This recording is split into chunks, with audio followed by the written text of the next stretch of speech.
Ladies and gentlemen, welcome back to Conversations. We are your host, Ryan, And I'm Ben. and we actually have a very special guest in the house tonight, a dear hyung of ours and a dear friend, Glen Yun. Mr. Glen Yun. Ladies and gentlemen, I still have you as Glen D9 in my phone. yes, Which he is still, you know? You Yeah. are And I'm not Ben gonna- I'm- Jabberwocky. I'm not gonna change it though. Like I'm just, No. I just keep those things locked in. I mean, I think in our phones, I don't think we ever change. Yeah. The last name part. Well, I of think it. it's because like you want to remember like what's the context of this person. Like I have like so many Daniel Kims in my phone. I gotta be Right. like Daniel Deep Fried Productions Kim. Shout out Daniel Deep Fried. Yeah. I love you. And I always have to like put some other context in there because I'm like I got too many Daniel Kims in my phone. So 1000%. yeah. Yeah. Well, But, well, thank you for coming. Dude, yeah, thank you for coming. Yes, my name is Glenn. They call me G-Doobie, aka G. AKA You know, Jizza. Yeah, the Jizza. Nice. And Love that. Oh, Glenn Rodriguez. Glenn Rodriguez and Glen-Rod, what's the context behind Glen-Rod? G.Rod. G.Rod. G-Rod. G-Rod, Okay, you know. okay, yeah. The one of the best Yankee player. Yeah. Oh, yeah. So I yeah, kind of okay. had to Yeah, just yeah, kind yeah. of play off that. Uh-huh. But yeah, I am honored to be on you guys' show. I've been telling you guys that, hey, You've been supporting. yes, Yeah, For sure. dude, I appreciate the support, yeah, man. everything For was real. like, man, it was like, you guys are, actually doing it, putting in your time, and I was like, look, I want to come and share some of my Yeah. fun stories. I know, and that's why we want to bring on like real MFers. You know what I mean? MFers. Real MFers. Man, I'm just trying to make it easy. Ryan's So, trying so hard every episode to not cuss. yeah. He's trying to keep it clean, and I respect I'm that, trying to man. You're keep it doing a clean. good job, bro. well, It you is- can I you love that. I cuss you still. can't put the bleeper the No, It- we it do just does a bleep. lot of work. We do. It just- Yeah, it's like it's The- a lot the of work for post-production. our Yeah. producer Mark here. right. But Ryan's trying, and Yeah. So we like to invite the real MFers. So real MF. and that's Man, why I really appreciate you guys. yeah. Well, there is a lot of history here. I mean, I know y'all. So I met you through Ryan, Mm-hmm. Yes. and this is probably 2000. I don't I know want to what say year was 10, 11. this. Okay, I started D9 2010. Yeah. Yeah, that makes so. It was right when you remember started. You guys were making these dope, not even snapbacks. They were the strapbacks with Yeah. the like the leopard print on the Yes. bill, Yes, and on yes. the strap Yeah. was like leopard print. I'm like, Yes. yo, these are fire. And that was kind of our introduction to the clothing industry is kind of actually going a little bit wild on the hats. Yeah. You guys had crazy. It was an hats. interesting time. Jonas from LRG passed away. Mm-hmm. There was a space in clothing where my partner felt that we needed to kind of fill that void. Mm-hmm. And we had a particular concept. We're all hustlers, and we were doing our thing, and we wanted to emulate our lifestyle through our clothing. Yeah. And my partner was very eclectic, and he's from New York. Nick Hill? Yeah. Yeah. Rest in Rest peace. in peace. Yeah. Mm. And he was fly. Mm-hmm. He had it. He took care. Yeah. He was a guy that walked in the room, and you just knew he was Yeah. he was just fly. When you come in, I would remember. He would, It's almost like it's a big comparison, but it's like imagine Jay-Z walking into a room and you'd be like, damn, that's Jay-Z. Wow, okay. So it was like he was On like that kind level. of like Yeah, the yeah, Korean yeah. Jay-Z. I kind of took him as like the Floyd Mayweather energy. When he came in, 1000%. Yeah, he had Okay. stacks of Yeah. hundreds like this, just 1000%. but he took care of everybody around him. It was So, he was so really nice. like for the sake of our audience that may not know, what the history or the context of the origin is, Yep. can you take us back a little bit more like to like where you grew up. What was the context of like the most significant time of your life for even D9 to even be born? Like what was going on so I grew up in the Valley. Okay. there? Same 818. Let's go. 818. Yep. Represent 818. Yep. Out of high school, we ended up getting a job at a graphic design firm. So they were like, "Hey, we're gonna pay you X amount of dollars. We're gonna teach you how to web design." You? Yeah. You. It was like me, Cranky, Grinch. Okay, Grinch, We had yeah. like the So whole y'all Valley all, crew. y'all are already homies. So We're you guys all rolling homies. already. Okay. So this- because I never knew the origins of like how the You click and formed. Grinch too, yeah. Yeah. Okay. So we're all part of the same crew. got it. So we were offered a job to be not graphic web designers. Mm-hmm. So they said, "Hey, we'll pay you to learn how to Design. websites." And we're like, 60,000 right out of high school. Yeah. You know, What was this company who was down to just pay it you was like called that? DIG Okay. in Glendale, and we were like, you know, it was either go to community college or go make money. Mm-hmm. So we ended up going in and learning how to do this trade. Mm-hmm. And actually, I was like, hey, I was actually good at it. You know, I who knew? Yeah. And after a couple years, I told Grinch, I was like, hey, like, you know, I'm making enough money. Like, let's just bounce. Let's just get an office in Koreatown and let's just set up what we love. Yeah. And he was like, all right. Yeah, I mean, he's like, yeah, sure. yeah. Yeah. All right, if you're gonna do it. The man of Yeah, you know? a few words. Man, a few words, Yeah. but so he was like, if you're gonna do it, let's just do it. So our first office was on Wilshire and Catalina. Mm-hmm.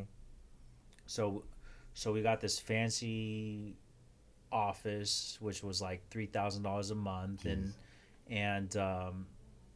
and we set up computers, and you know, I got this huge office, and you know, at And this was dead stock, and- or was this no, D9? dead stock, Okay, pre-dead stock, yeah, okay. pre-dead stock. So at that time it was what, 2002. Early on, yeah. So 2002, and so I was like, you know, there was a conference table, so I used the conference table as my table. You went Dude, into this you went table- into Tony Montana mode, bro. This table was at least 6 foot long. Oh my God. You know, the biggest Mac computer I can find, and Wouldn't it be funny if you and Grinch just sat on the opposite sides of this 6 foot table? you know the low key, the narcissist in me was like, you know, it's like my money, my operation. You know, it's gonna Optics. go my way. Mm. I want to be the boss. Yeah. You know, but at the end of the day, I was running the show at Yeah. that time. Yeah. And you know, we opened the office, and we had the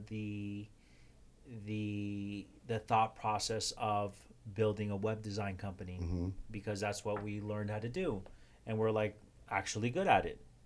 And me and Grinch knew how to design, and our friend Eddie Cranky, Mm-hmm. he was a programmer, Mm. and he was self-taught. Amazing. I didn't know that. I didn't know Cranky knew that. And as a team, we were able to provide a service for, at that time in 2002, web design business was, It wasn't that popular? Yeah. I mean, it was, because that was the only way to get your business out there. Right. You Yeah, needed a web design. Yeah. You needed a web page to be an official company Right, at that right, right. time. So we're like, okay, we're gonna do it, but you know, we were like heavily into hip hop. Mm-hmm. We were so into hip hop. We were. I wasn't good enough to be a b-boy because I was. Were you dancing? I tried to. Okay. I mean, everybody probably tried to. Yeah. I had ill up rocks. Okay. Okay. Cool. You know what I'm saying? That's legit. Yeah. Yeah. You know? Yeah. But that's the farthest it went, and then, and it came to a point where turntables came into our life, and we started to learn about all the elements of hip hop, and we all fell in love with hip hop on that next level. And turntablism was, at the time, it was the peak. And Like when you say it was a peak, you mean like the actual art of scratching and stuff? Because that was right before the electronic stuff. Well, and well, 'cause it people was still scratch with the no, it electronic. was actually because I graduated in '99, and that was like heavily rave scene. Yeah. Yeah, But then, that was, it was also collaborated with underground hip hop. For sure. I'm also And 99, so I'm in the same You era. guys remember Yeah. Audiotistic Yeah, and for Rock sure. the I went to the Bells first and, Audiotistic. you know, and it was like to see the scratch pickles was like, Oh my gosh, you know, yeah. it was everything, Shout right? out Kubert, yeah. Shout out. That's when the Kubert. ecstasy Shout out was D better Style. too. Shout Yeah. out Shortcut. Shout out 90s DJ. ecstasy. DJ. Everybody. Hey, one pill would knock you out 8 hours straight, and then you'd go home and be like, smoke a little weed, and then it would come back, or you'd eat and it would come back, and you just don't get that quality anymore. But- from what I heard from the kids. Yes. But those were fun times. Yeah. Right? Yeah. Those were. As growing up, those were epic times. But you know, we were DJ heads. You know, Okay. we were digging for records. We were just all about hip hop. Hip hop was our life. But then the rave scene was kind of hand in hand at that time. You know, so it was like you have your AC alone, you're better off alone Oh, on yeah. one side, and then you had DJ Kubert and D Styles on the other side. Right. And then you had ecstasy and AC LSD. alone, I think. That's an interesting like whirlwind of like culturally like so much of I would say I mean it is a part of hip hop culture, but like because also let's not forget that we're fresh out of like the 90s riots. 92 riots Yes, happened, yes. so we're a product of that. Yes. I mean, I don't know about you, but me growing up in Northridge, my parents, they had a business in K-Town during the 92 riots. Just but then that's same. But then that's when also I was in North Hills. You were in Northridge. bro, just I what we're talking I about. learned that we're like neighbors kind We of. were neighbors. But like there was so gang culture was a big part of how we grew up because of the Asian gang culture kind of happened in that latter part of the 90s, right? When the 92 riots happened, that's when a lot of Asian gang culture started to form, and that started to trickle over even to the Valley, Absolutely. right? And so there was like, I mean, the Valley in LA is not that far. K-Town in LA is not No. far. SGV in the Valley is not that far. I mean, I don't want to go in depth with the gang culture, Yeah, but yeah. you know, it was definitely It was a part of it. It was like, a part of it it. shaped us. it Yeah. shaped Yeah, us. yeah. You know, and we had to unite. You know, with you know our peoples. Yeah. And but it was an interesting time because there was gang banging, Yep. but then we would also go take ecstasy and we would all Yeah. have fun too. Oh my God. Yeah. You know? Yeah. The But- best times was when you would go in line and you see all these hood gangster scary dudes, right? With really hot girls, and you're like, oh, don't look at them, and you'd walk past. And then maybe 4 hours later, you're just walking by and you're like, and they're just like rolling on the ground with these like weird goggles, and they have a pacifier in their mouth. And you're just Dude. like, you're not scary anymore, man. You're like, you have no Dude, power here. Straight ripped up, head to toe tattooed. Scary, yeah. Some I of mean, them scary on a dudes. normal day, you know, you're not gonna talk to them, but they're over there skipping. Yeah. They're skipping away. Yeah. Some of the best But- time. Giving each other light shows. Like when you see a All of guy that. like a gangster, Oh, the most man. gangster dude getting the hardest light show, you're just like, So in the midst of that, we created a company to provide a service for what we call at that time, or even now, I call it like Fishnet Entrepreneur. okay, What's a fishnet entrepreneur? So a fishnet entrepreneur is like you throw out a fishnet, I see what you catch. and whatever you catch, you hustle. Oh, So, So- like whatever works. Whatever works. Yeah. So in our office, we built a studio. We had an octagon. what? Like a fight octagon on UFC? No, a turntable octagon. I'm like, you guys are You know, throwing we had UFC like fights six. over here? Cool. We had 6 Cool. turntables. Okay. We were Yeah. recording Not music. cool, though. So We we can't had know that. Yeah. we had a studio, and then we had an editing room, and then we had the main room that had 6 graphic designers. Then we had Cranky's room. Then we had Grinch's room, and then we had my big old room. Dang. Bro, how big is this space? I know. What was this? Like 3,000 square feet? Man, it was on Catalina and Wilshire. Now it's an apartment. Is it closer to Wilshire or closer to It's on the other side of the school. On the other side of the Oh, school. okay. Yeah. All right. It's right across from that's the old host. Old Isn't that hotel. Intercrew? That's what I was thinking, but Intercruise further. No. That's east. one block up. Yeah. Oh, okay. All right, okay. So for at 2002, like Must have been cheap for the rent. yeah, Sorry. we were paying about like 2,000, around there. But at that time, like Far East Movement didn't even have an office. Yeah. So for us, it was the only 2 people that had a company it was Carl and Far East Movement and me and Grinch.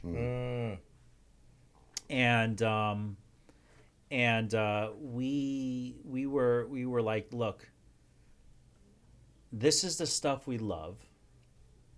Let's hustle the stuff we love. And we got together, and a lot of the money that we used to pay for, we hustled, and we made rent. We didn't make it all in web designing. Yeah. Well, that's the reputation that I learned about you and Grinch too, is that you guys were like these street dudes that like just hustled. Like Yes. anytime there was like what do you call it? Like World Cup, you see you guys just walking through selling T-shirts, and I actually still have one of the red 1,000%. Tiger like Red Cup shirts that you guys were selling. 1,000%. And I just like dead stock. That's dead stock. Dead stock. Yeah. Because dead stock. Sorry to cut you off. So dead stock. So we were sneakerheads. So Ben Baller put us on to Nike SBs, and we were like Nike SBs, and Ben Those are Baller was bomb. going around, and at that time, I don't know if you guys remember Nike Talk. Yeah, of course. We were on the forums, and Yeah. and Ben Baller was on there, and he was very articulate, and he kind of set the tone for all the sneakerheads, and the people that don't know is Ben was the person that had the inside tips, or he knew that these were going to be the next ones. So we ended up finding out, but Ben Baller was going to every skate shop and just buying all SBs. Yeah. I did that during that time, and God, I And regret it. they would have their Valley meetups and Right. their Nike Talk meetups, and that's when the Paris Dunks came out, the Denim Dunks came out, Yes. and the Heinekens and Bro, the Heinekens and were the uncles, and These are one from my old collection that I kept, that actually is worth like I think it was like 1,500 brand new or 2,000 brand new. What is that? It's like the. Looks like a Saved by the Bell colorway. Yeah, man. It I don't is know. a But see, Saved this by- is what you were that's the saying. max When I was dunk. going, I had a lot of money when I was like promoting and stuff. Mm-hmm. I would literally go and go to Hot Rod and buy all the SBs there. And I had so many that eventually I was like, people would help me move. And like my 9.5 is like the most basic. Everyone's 9.5. Yeah. So like I would give them away. And I gave them away to my tongsengs. Like, oh yeah, here's a gift. Like Bummy and like some other of my homies that I just gave them away. And now I looked them all up on StockX.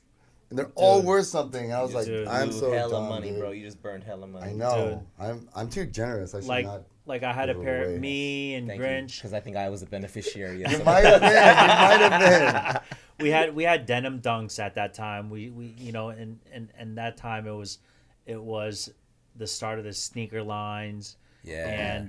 And we experienced the sneaker lines, and we were getting sneakers, and at that time it was like the denim dunks were going for like 1,000, That's crazy. So he You just know, had the. but an now it's upper like edge on they're it. like 20,000, Jeez. crazy. It's like a work of art, bro. you know. So at that time, like we didn't know, but you know that was kind of like our passion, like like we, as our generation went on, it was like music and hip hop, and then it went to shoes, and then it just kind of progressed on hype things,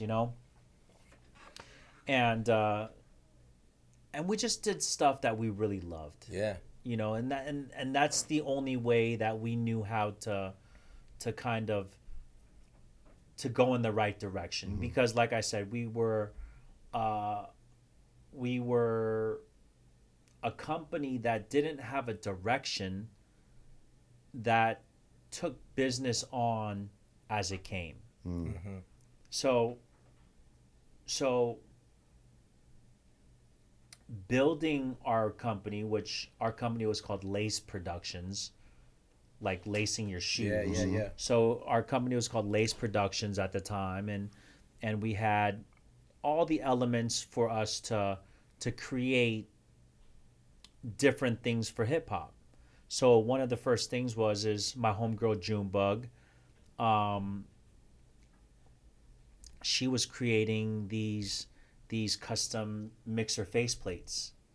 So remember, like the Vestax, Yep. the 06, the 07s, and what she did is she ended up using plexiglass and doing graphics and unscrewing it and changing the faceplates and stuff like that, and we all started like started messing with like different hip hop, different turntable accessories, Customization. Like Yeah. Customizing it. like different 45s, custom mixer faceplates, and just enjoying life and things that were coming our way, and then seeing how we're gonna make money out of it. Yeah. You know what I find to be really interesting when I think about streetwear culture and the timeline of streetwear. So like I'll even take it back to LRG. LR, but even before that, we had like Fubu, we had Fat Farm, we had Mecca, we had Aniche, Mecca. we had 555 Soul. Like, bro, that's Echo? that's Was streetwear. Echo Echo Okay. was a part of that, and there was other lines that were a part of that. Janko. Janko, Oh. my mom used to work for Janko, Nice. bro. Oh, what? And then That's so Massimo. Stussy. yeah, bro, That wasn't then. That was yeah, like. but like, that and then was more of a- Stussy Before they became a Target brand. right, yeah, Massimo went Target brand. Stussy became like a part of Target streetwear. brand too. Is it Target Yeah, brand now? I thought, wasn't I don't know. Stussy and Massimo like skate? Massimo Yeah, was that's what like I'm saying. surf It and was surf and skate culture. Yeah. But then what I feel like, I can go off of my soapbox about how influential skateboarding was a part of like bridging these gaps. But I think what people may not realize, maybe some people do. I think people who grew up in our generation, they know this. But like streetwear as it is today, you mentioned LRG, Jonah, like Asian folks like were really a part. You have like Crooks and Castles, like all. I feel like when I think about D9, like Crooks, those guys were like in that same era. Yeah. You know what I mean? And I with mean, LRG. for us, just kind of jumping back and forth. We all partied with them. Do you guys remember Mood on Thursdays? Hmm. No, I don't know what that is. During that I was time, never invited. So during that time, was you not- were you in didn't get the Vegas though. invite? Maybe He was I- in maybe I Vegas. was He in was doing Vegas, maybe freaking that's- so shows 3 shout out times to a my day. man and shit. Jerry Mang from I Glen know. Yun. Yeah, shout out Jerry. Yeah. Jerry was the one that had Grey One in Pasadena. Yes. Yeah. Do you remember? Yes, I do. Yes. So me and Grinch was like, dude, we have this camera. Let's go do this. Let's go film everybody's sneaker collection. Mm-hmm. So then it was like, okay, I was like, Jerry, like we're gonna shoot this documentary, like, and he was like, all right, cool, let me introduce you. Here's Ben Hundreds, here's Nicky Diamonds, here's Crooks and Castles. Before, they only had one T-shirt at the time. Was the Medusa one? No. Or the C or It just said Crooks and Castles. Oh. Or Yep. maybe it did have a Medusa, but at the end of the day, he started introducing us to everybody in the game. Yeah. Before they went to Fairfax, Mm-hmm. everybody was on their own. Mm-hmm. And you guys remember Sir? Of course. So Marlon and so Jerry connected us with all these people. Arson, he had a store called Kendo. It was a girls' shoe store on Melrose.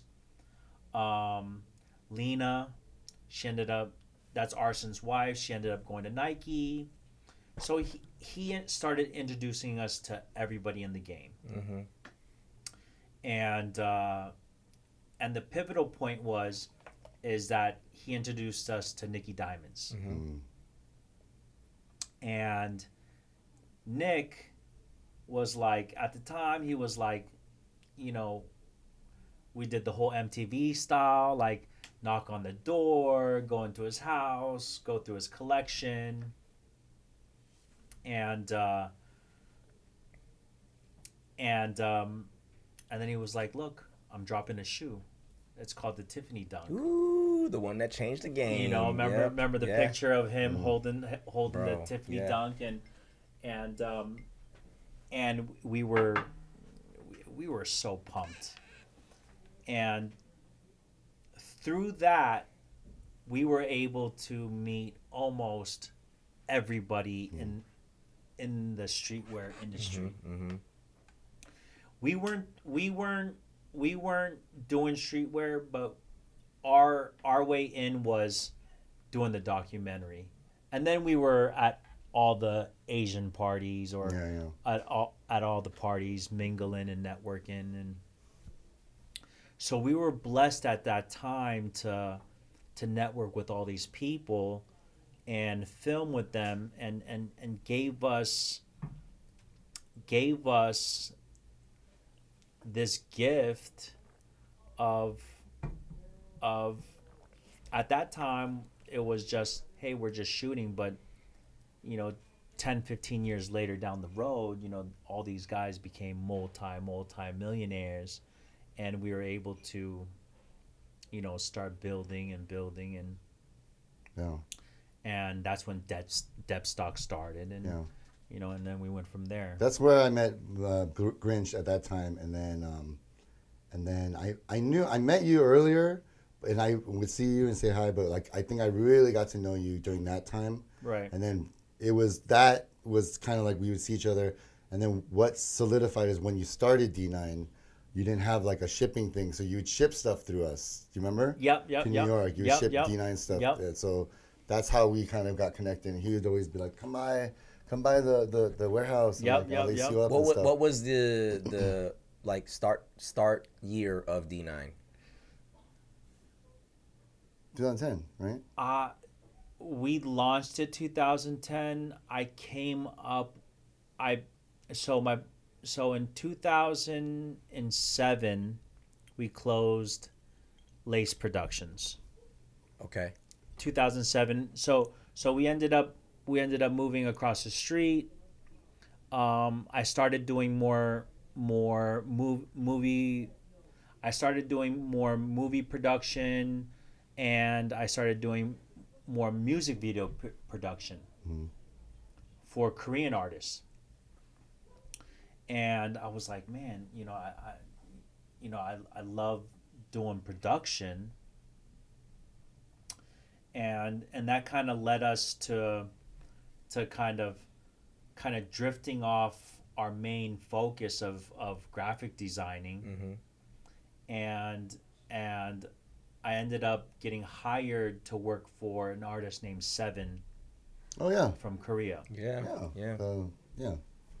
So he came, they hired me, and I was their creative director, which didn't mean much. I was just pretty much doing social media, which probably was, I think, Facebook at that time, or MySpace at that Right, time. That's probably Facebook. Yeah. You know, it was Yeah, Facebook, it's Facebook.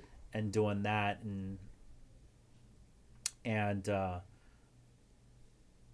working for Seven, and then one of my partners for D9 came up to me and said, "Hey, how much are you making over there?" And I'm like, "I'm making $500 a month, but I have the perks of Yeah. living a life with a celebrity." But we're like, "Look, I need to make money, I had a girl at that time, and we needed to evolve." So he said, "Hey, come work for me." So I started to work for him, and we started to do really well. Yeah. And I was like, "Hyung, I love clothing. Like, are you interested in doing some clothing?" And he was like, "I'll think about it." He's like, "Why don't you come up with some names and some designs, and if it's good, we'll rock and roll." So Grinch came up with the name Delta 9. Put some designs together, and I pitched it to him. And one of my boys, KB, he's with G-Dragon now. He does Peace Minus One. He's with, he's now a fashion icon. He works with everybody now. But we were like, we want to do clothing. And he was like, "Okay, I'll give you a chance." So he gave us 10,000. We made some shirts, and we put it together. God blessed us, and within the year we made our first $1 million. Let's go. Yeah. A milli off of 10 G's. Yeah. You guys Let's went go. from like a little warehouse. I remember, and that was the first one you went to when you first went to. Yeah. Yep. And then the second one, you guys moved to the Compton one, where it was like huge. 10,000 square feet. Wow. That's wild. So but it all really going actually back is we were selling Laker t-shirts. So do you guys remember when we were battling Sacramento? Yeah. Oh yeah. 2000. Yeah. Remember? Four? Yes. Remember when Shaq was calling Chris Webby baby and stuff like that? Yeah. So Grinch was like, let's go make some Laker t-shirts with parodies on the back, and and we're like, cool. So we ended up going on the corner and selling Laker t-shirts, and we would come home with stacks of wads. Damn.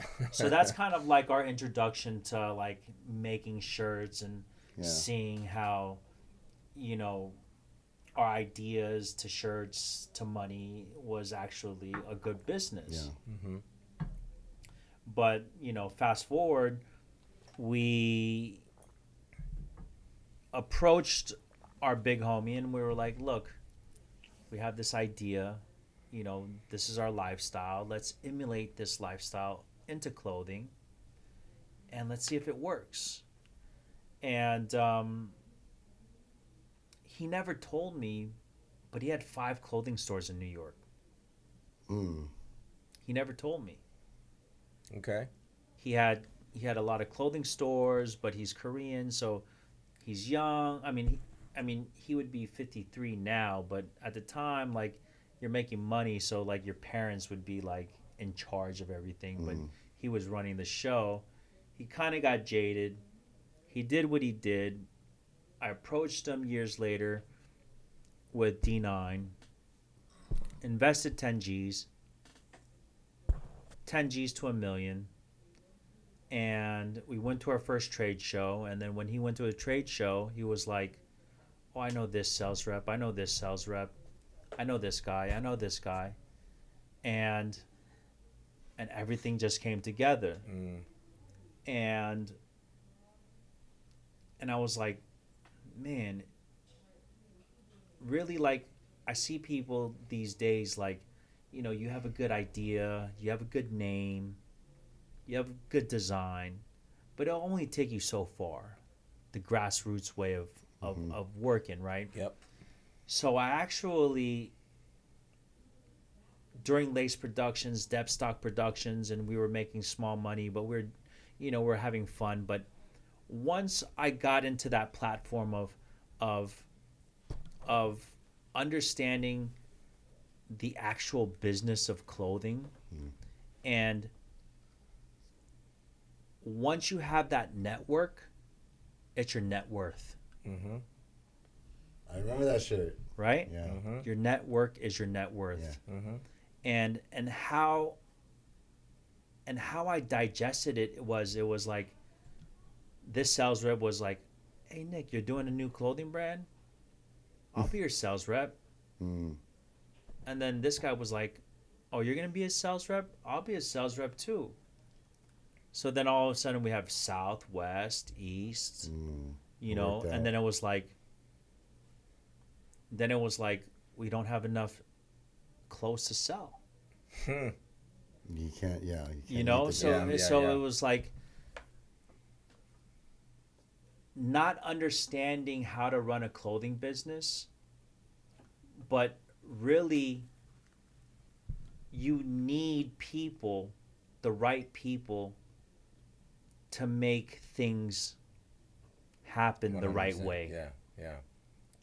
And I saw it, you know, in real time, and I was like, without these elements, you'll fail. Yeah.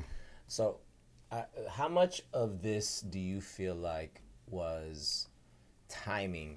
Reason I ask is because I think culture dictates success. Meaning, culture is a big part of the marketplace. Absolutely. Like, if the culture doesn't agree, if the culture doesn't want it, there's no market for it. Yes. Right? So, like, you know, you're coming out of a time where we're, like, kind of rolling out of the 90s, which was, like, a very culture-shifting time. Yes. The whole decade of the 90s. And then hip-hop culture was starting to get more so mainstream accepted, which had a lot to do with, like, even you mentioned Nicki Diamond's skate culture. Or LRG. LRG was huge in that movement. Huge. FUBU was huge in that movement. Straw hats. Yeah. You know? Because they embraced hip-hop culture and all the other cultures to the fullest, you know? And I think the ability, I mean, people hate on the term fusion, and I actually disagree. I actually love fusion when it's done correctly. I am epitome of fusion. We are all yes, like literally we restaurants. are all fusion in terms of, like, we are Asian and American. Like, we were born here. 1,000%. You know what I mean? And I think with that, I think when you look at hip hop culture in general, and then you know, hip hop culture was birthed in the U.S. through the struggle of the ghettos, and then when it spread, and then it goes sort of like before it even goes global and international, like it spreads into different communities. So like New York hip hop scene to LA hip hop scene is different, right? Yep. And then you have the immigrants who come to these places. You have immigrants coming to New York. You got immigrants. You have immigrants coming everywhere. Yep. But, like, I think something that I'm learning is that there's a timing for things. I think, like, COVID created a timing thing too. 1,000%. You know what I'm saying? You know, going back, my partner in New York was actually selling skate products. Yeah. Like he thought the West Coast like skate scene would do well in New York. But then he met our other partner Sammy and he was like, "Look, you got to change all this to Iceberg. You got to change all these shoes to Timberlands." You know? Yeah. All these jackets, Averex. Change all this, LRG. Yeah. And they were just making so much money. I bet. Those things were marked up. You know, and he switched up his whole game. And literally in a month, you would have a wall of LRG. Mm-hmm. And within that month, you need to reorder. You know, they were selling 100 pairs of Timberlands a day. Jeez. You know, In New York. In New York. In New York. You know, they call them constructs. Mm-hmm. And my partner was like, "Oh, for real?"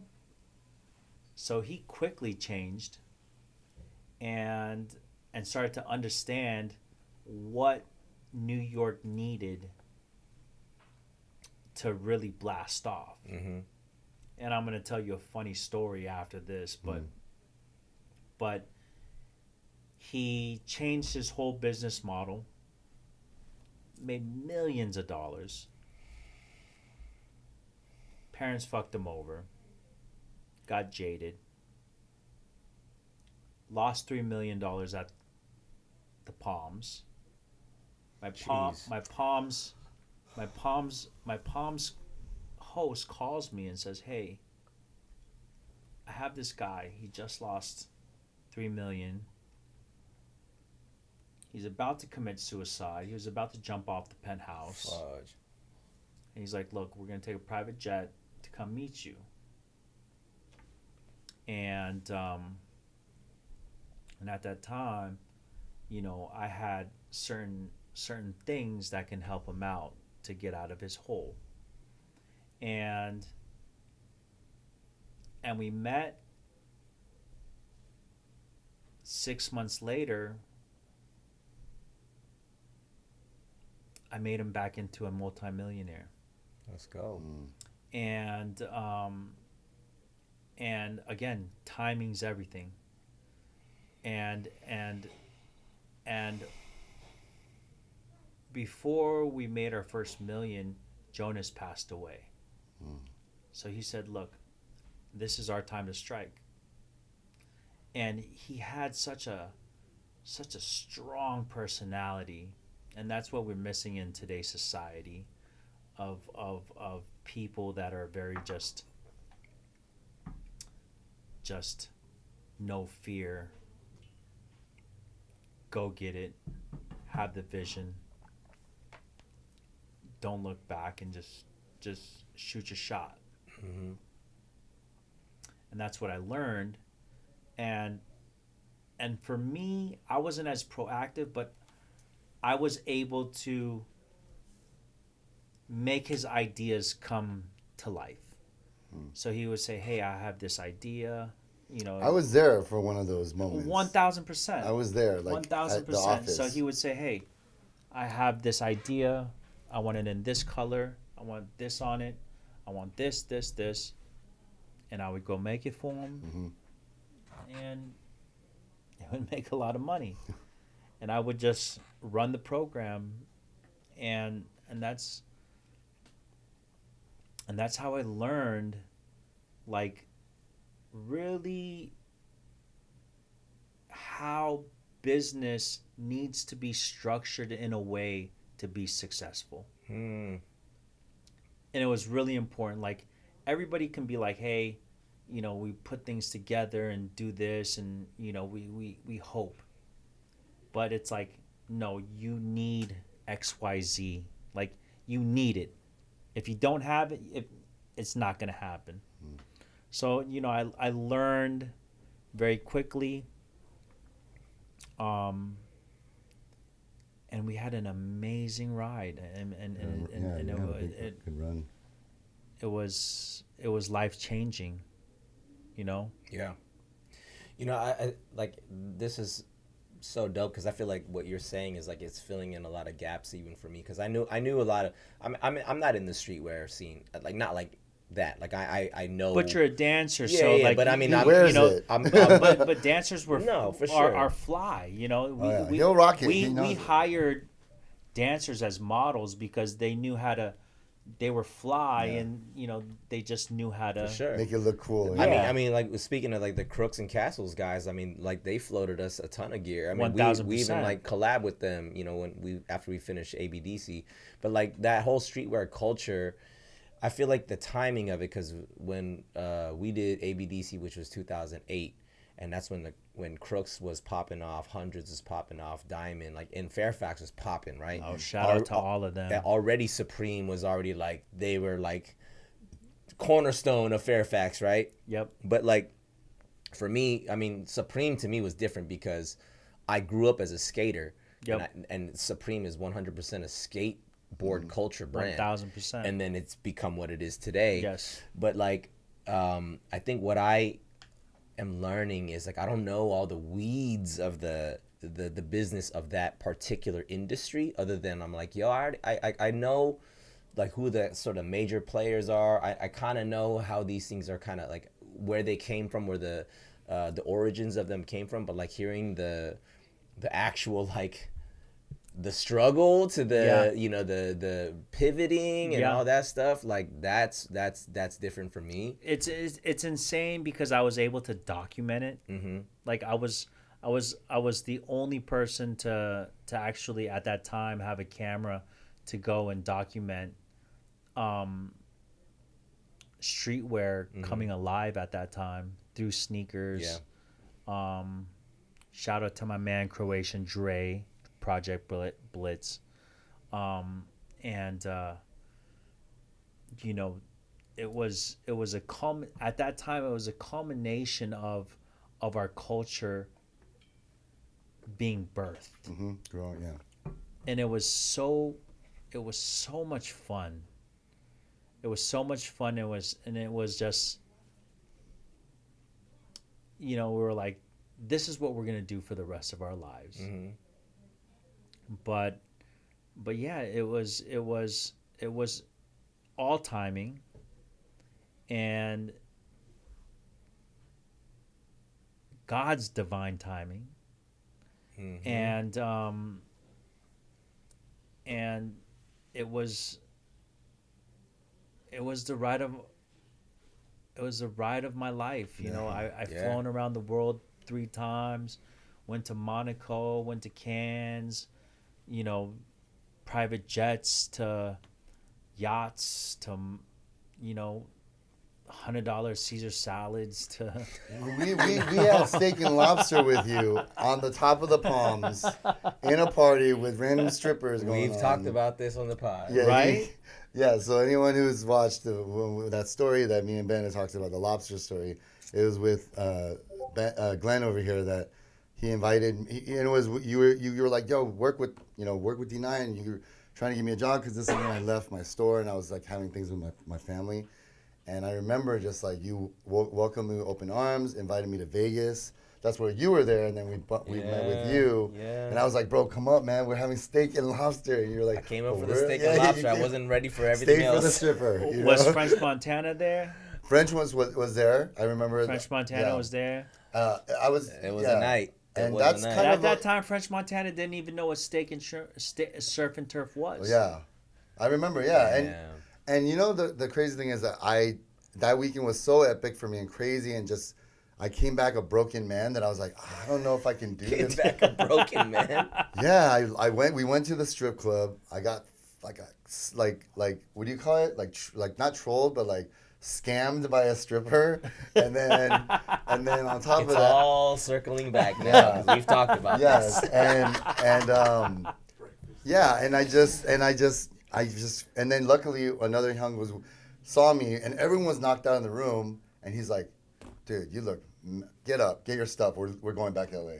And he made me go back to LA with him, and then I went back, and as I was going back, I was like, I don't know if this is the life for me, because if I Right, stay had with a D9 and we're life-changing going to moment in these Vegas. things, it was like, Right. I'm that guy that will Right. just take it too far, and I'll. So know. again, it's like timing, right? Yeah. And Definitely. and I was able to be out there, you know, to meet my Palms host, call me and say, hey, I got this guy who lost 3 million at the Palms. He's about to commit suicide. I need some help. And that led to D9. Oh. That's And- crazy, bro. And total, within 7 years, we probably made about 40 million. Whoa. You know, it was such a lavish lifestyle that couldn't even fathom. Mm-hmm. I take it for granted now to not enjoy the moment, because at 29 years old at that time, to run a multi-million, because everything, like, he just liked to just come in and come out. Oh, yeah. Right. I had to do everything myself, and no one taught me how to run a multi-million-dollar business. Right. So to do that, it was something, you know, you just, you can't even pay for something like that. Yeah. You know, it's the timing had to be right, like, and a lot of people don't have these kind of epic stories of meeting this individual and traveling the world and building businesses and doing this. And of course there is a lot, but I'm just saying, for me, in our Korean community, there wasn't, you know, there was Far East movement and they were doing their thing, and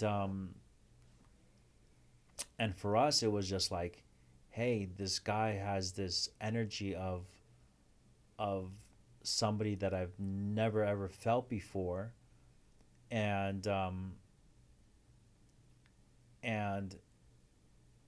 just went along for the ride. I wish I was able to digest it and learn more of it, but it was hard. How can you? It was hard. It was. It created a lot of anxiety, just trying to maintain running a company, you know, And doing that lifestyle too. and that lifestyle. You know, it was crazy. So, you know, that timing is everything. And, Yeah. and when you get that timing and you understand what you have, you know, it's a blessing. Yeah. You know. Look, I feel like the person that you're talking about, you know, I feel like you're almost telling a story of a once upon a time kind of thing. Like, once upon a time, there was this guy named Glenn. Yes. You know what I mean? Yes, and yes. and he did these things. And the person that I'm sitting across from right now, not to say that you're not that person, but I feel like there's a shift. 1,000%. There was a pivot moment. There was I would be so bold to say, a life-changing moment. 1,000%. You're right. But you know what I want to like really emphasize here is the spirit of that person who you were. Like, yo, like, I love these things. I want to explore these things, and I'm going to double down on these things, and then I'm just going to pour everything in. I'm going to put all my resources, all of my investment into this thing, and then you just went in, and then you just went into this world, and you were like figuring it out as you were going. You're like, okay, this is working. Okay, now here we are. Oh, wow, 10,000 turned into $1 million, and then, like, you're just like, whoa, this is working. You're just seeing this, like, snowball, Yes. right? And then the person that I'm sitting across from today, I feel is a slightly different person. 1,000%. I am a different person. Okay, can we get into a little bit of like what was, and again, I want to emphasize you have been this person who has been able to adapt, pivot, and figure out the next phase. Yes. Right. So God has his way of breaking your journey into different pieces. The first half was an epic first half, like something that it's like a dream come true. But God has his way of humbling you. And that's the second half. My partner passed away in 2014. I tried to keep it running for a couple more years. We had to do a lot of adjustments, but somebody's energy, vision,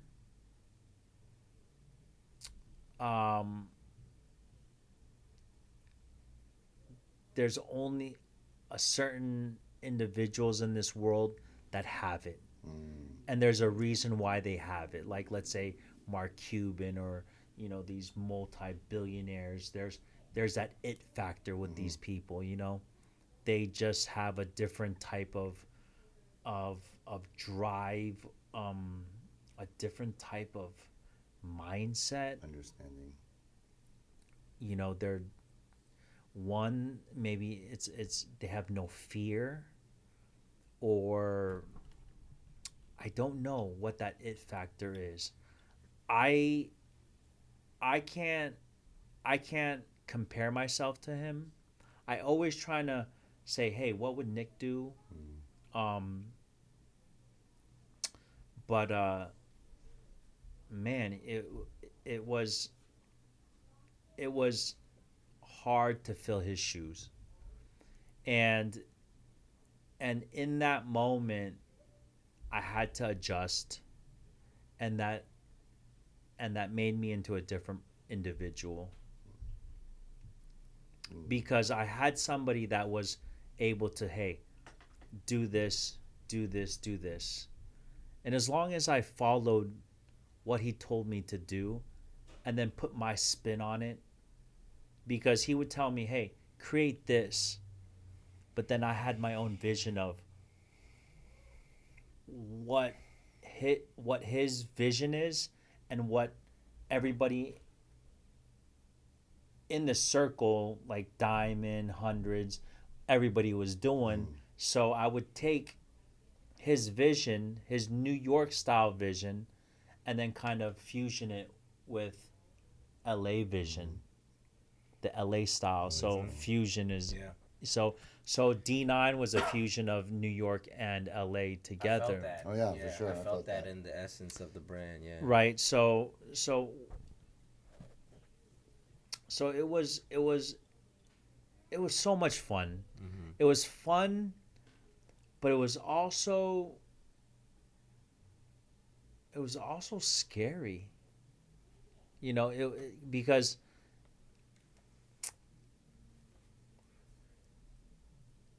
to run a multi-million-dollar business, you have the weight of the world on your shoulders. Like, hey, am I going to be able to create another collection that's going to be this and that and that? And when he passed away, I felt that I wasn't able to have that type of energy that he had. And certain individuals have that energy, or they just knew, they just had a different type of vision of, hey, this is going to be hot, so go this way. This is going to pop off, so do this.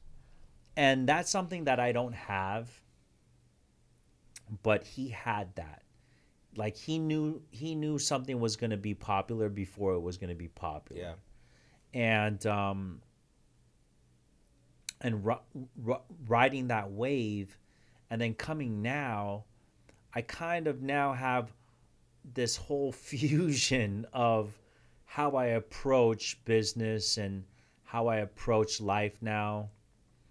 And utilizing the old and the new, and now trying to figure out the next journey of life, you know. But the journey was just unimaginable. Like, I can just go on and on. Oh, I already know, bro. You know, Yeah, Paris, I already know. I went through a Monaco. similar, Yeah. You know, similar- and I bet you did. You Yeah, know, and we can get and, into and, that and another your time. and your and your story is just as amazing or even more. You know, Yeah. and God gives us a couple chances. Yeah. You know, maybe one or two of those big ones. Yep. You know, and sometimes somebody might not even get none, but we were blessed to have that one chance to live like superstars. Yeah. You know, to live like we were celebrities at one point. You know, but No, for real. you know, and you know, coming back now, it's I felt now, like, looking back on it, it was I guess it was kind of a little arrogant, but I'm very humbled now. Mm-hmm. But I guess it comes with the territory and the money and the speed of how everything came, and how you just had to just be that person, and no one taught us how to be that person. Right. You know, I think the funny thing is that, you know, sometimes people think that, you know, people get lucky, people like become an overnight success, which is, there's no such thing. I mean, unless you hit the lotto, Yeah. and you become like a billionaire off of, like, you know, a single event. Most often that doesn't happen. You put in a ton of work, Yep. and then you get your opportunity. Yes. But it's the work. It's preparation meets opportunity. That's what luck is. 1,000%. You know what I'm saying? But I the do. preparation piece is, If you're not prepared to take on the opportunity, what is it? yeah, You know. yeah, But if you're prepared to take on that opportunity, you're fucking lucky as hell. right. You know. And you're ready to keep it going.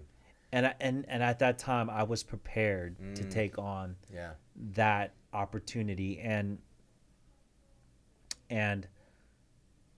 I was young enough to not think twice and just hustle. yeah, You know, no fear. I knew what I loved to do, and let's just do it.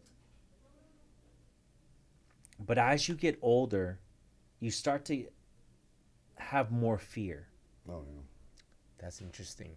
You know, as you get older, you start to question yourself, like, hey, do I still got it?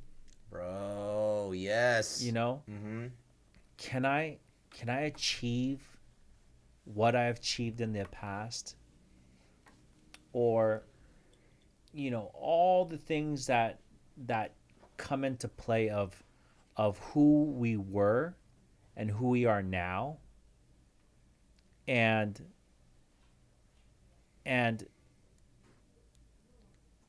it's God put you on a different journey. And what that journey is He's preparing you to even go even further than your first journey. But are you ready? Are you prepared to take on His blessing? And sometimes I'm fearful. I'm fearful to take on that journey. I don't have a sidekick. I had a Batman and I was Robin, but I don't have Batman no more. And there's a lot of doubt. There's a lot of insecurity. Can I do it? I kind of just have to, you know, Andrew Tate says. Sorry. Andrew Tate says. I didn't expect you to use that. You just triggered Ryan right now. You know, Andrew Tate says,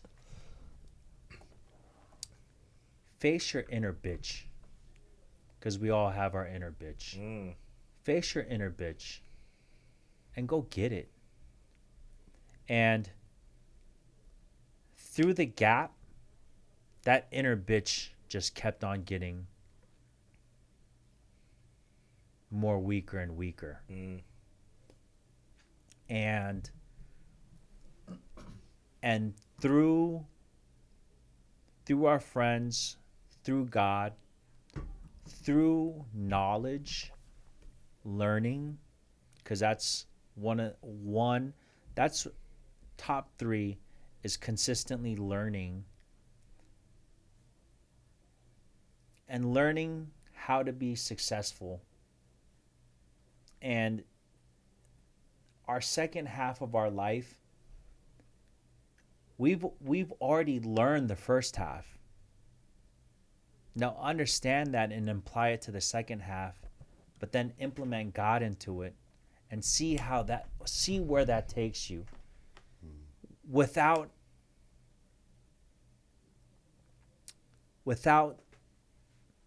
not believing, not having faith.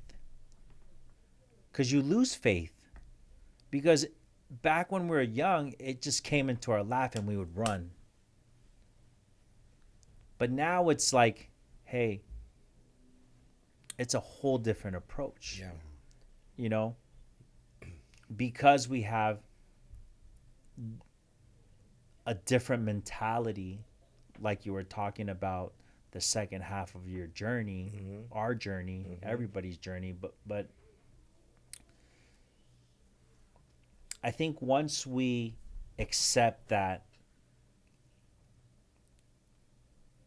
we have grown, we're different individuals, and we're not going to relive that epic moment. But if we do the right things, we will get to the place that we want to, and even sweeter, you know. And whether we do it with somebody or without, but God has showed us what it looked like. He showed us, hey, this is what life is. The second half, are you going to be able to do it? Are you going to have the strength to push through? And that's what I'm kind of going through right now in my life. Yeah. You know? Yeah. I didn't know how Bro. deep this was gonna Glenn, well, first of all, man, thank you for coming on, dude. And I already know I can feel Ryan's energy right now. We're like, yo, we can go into like a whole series on like your story. Yes, which yes. hopefully we can do, maybe. I would love to. Yeah. But just for the sake of time, man, a few things that I'm like getting from this. I mean, you know, we developed this show. We're like, you know what? Let's just talk about stuff that we care about. Yep. Things that that we think that other Asian Americans can maybe potentially relate to. Things that we can kind of make fun of ourselves about, and not every conversation needs to be funny.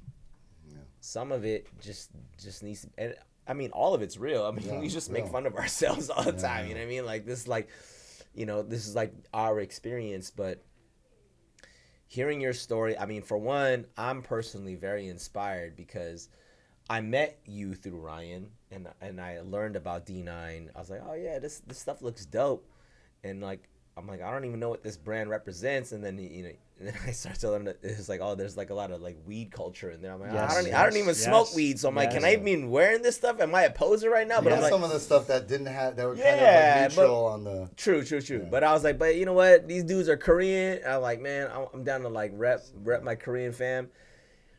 All that to say, but like you guys have gone through this crazy journey of like, you know, building something from nothing, and then like experiencing like the highest of the highs, right? And the lowest of the lows. And the lowest of the lows, right? And I feel like we barely even scratched the surface of the lowest of the lows, Yeah. which we'll save. We'll save that. Yeah. We'll We'll save save that. that. We'll Because definitely. this might be like a 4-hour podcast. Yeah. But like, what I'm getting from this conversation, dude, I'm so blessed by just your honesty. It's an honest story. It's very raw. It's authentic. It's ugly. It's like glamorous, and then it's ugly, and then it's just like just very transparent, and it's so relatable. Cause like, bro, I learned this when I had dinner with you last week. I'm like, oh yeah, we're like literally the same age, same year. We graduated high school I in the didn't same even year. know. And then we grew up in the same area, so I'm like, we probably have mutual friends that we probably don't even know. But like, also seeing like, you know, you went the fashion route, I went the dance route, and then we like somehow found each other in between that. Yep. I went the nowhere route, so I was in the middle. You Yeah. stupid. You didn't go the nowhere route. Right in the middle. You went the like. You went the right route. Well, here you are. You're in here now, so Yeah, you back up. figured So it that's why out. I'm going straight. Somehow gotta you get this. figured it Yeah. out. You know? Yeah. And with that, I'm like, man, God's plan is crazy. He interweaves all kinds of stories to like intersect at the right point. And here we are now having this conversation. Yep. I say all that to say, man, I am so thankful for this moment, because if we had this conversation, if this podcast existed even years back, I don't know if we would have the same stories. Yeah. I don't know if No. we'd have the same mindset or the heart posture, or the Nope. humility, Nope. the gratitude. Because we might have been like, nah, you know, like I got it, you know, like it's all about my hustle. It's all about what I'm doing. But we all know, like, dude, we can only do so much. Like literally, we can only do like a finite amount of things. After that, it's like either God blesses it or he doesn't. That's why, Ben, that there's not enough Asian Americans Yeah. that put younger Asian Americans on game. We're only out for ourselves. And when I was coming here, I was thinking, hey, what do I talk about? You know, what can I tell the audience that is not glorifying my life, that can actually that can have some meaning or educate these young entrepreneurs, the people that are living their lives carefree on Instagram and seeing this lavish lifestyle that's superficial, that's a big facade, that we can give them an inside look on, hey, when it's time, shit's gonna get real. Oh, yes. And when shit gets real, you need the right people around you to redirect you to the right place. You know? Yes. Sometimes we say, hey,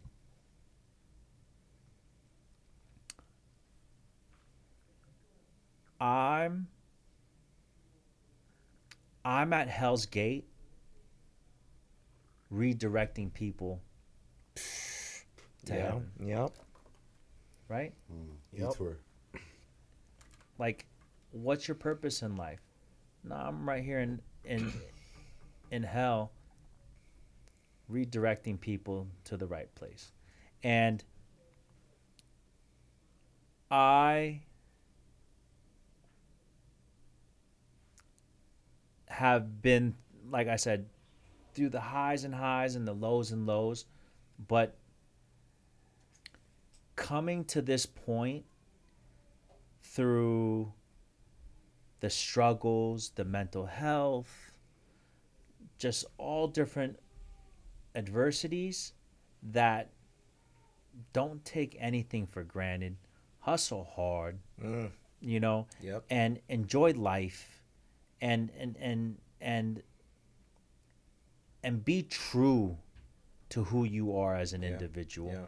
Because when I see people today and I see how they are, I see the youth, and there's no substance. And we need substance more than anything now. 100%, yes. Yeah. You know, so if I can give a little bit of substance, a little bit of knowledge, a little bit of my story to help people redirect themselves to a better place, I did my job. That's what Glenn, hey, I think we got to do like a full-on series with you, which we'll talk about. Yeah. But for the sake of time, it's late. I mean, we record these episodes at night, and it's past midnight, so I want to, just respect your time. But dude, thank you so much. Thank you. Brother. Thank you so much for coming through. I appreciate you guys having me. Dude, we appreciate you. Real MFers. Yes, real MFers. That's it. But like for our audience, like what is the best way for our audience to be able to support you in what you're doing? Like feel free to plug, tag, all the stuff. You guys can reach me on my Instagram, D9XGZA, GZA. And honestly, like they don't really need to get to me. Yeah. They need to find it within themselves and live life to the fullest and enjoy life. Hustle hard. Yep. Hustle hard. Yep. And for me, if you need me, I'm only a phone call away. There you go. That's it. You heard it here, folks. That's it. Well, we'll plug that in the show notes in the description. But man, Glenn, just thank you for taking the time out to hang out with us. Man, my pleasure. It's an honor. As peers, as we've all kind of been running in our own spaces together, and it's so cool to be able to come together to be like do a check-in, be like, yo man, like I remember when I met you here and it was all exciting. Yeah. And it's like, yo, where are we at now? Yep. And because that's the real stuff. That's the real stuff. Yeah. And I love to emphasize this because I think people are thinking like, oh man, they got a podcast because they're successful and they got it all figured out. Like, no. The real stuff is we're trying to reiterate and iterate and iterate. And then we also, storytelling is a big part of it. You know what I mean? 1000%. And your story, Ryan's story, my story, Mark's story, whoever sits across our table, everyone has a story that is meant for someone else to hear. 1000%. Because the human experience it rhymes, meaning what you went through is going to sound similar to what someone else is going through. Right. It rhymes, right? Right. That's why we need to tell these stories. That's why this podcast is powerful. So, man, I just want to thank you for coming on. Thank you so much. It's an honor. It's a cliche. It's cliche, but if I can do it, anybody can do it. Yeah. And I didn't think that was possible. But really, if I can do it, anybody could do it. Real talk. That's it. And thank you, guys. Thank you, bro. Thank you. And we're gonna plug all the things that you're doing. Yes, sir. So, folks, thank you so much for tuning in to this episode. If you are watching or listening or both, thank you so much for tuning in. At Conversations_pod, is that right? At Conversations_pod for along all the social medias except our X, aka Twitter, is ConversationsPod_. Yeah, Twitter, y'all gotta figure it out. I don't even know if Twitter's even popping anymore. Right now, yeah. But thank y'all for watching. Make sure you like, subscribe, and follow. And if you're really dope, make a 5-star or hit that 5-star button. There's a 5-star rating thing you all can do on the Apple's iTunes podcast. 5-star ratings. Leave us a review. That all helps us to get visibility on the charts. And that's it. We love you guys. you. We'll see you on the next one. Conversations. We out of here. Peace, peace, peace.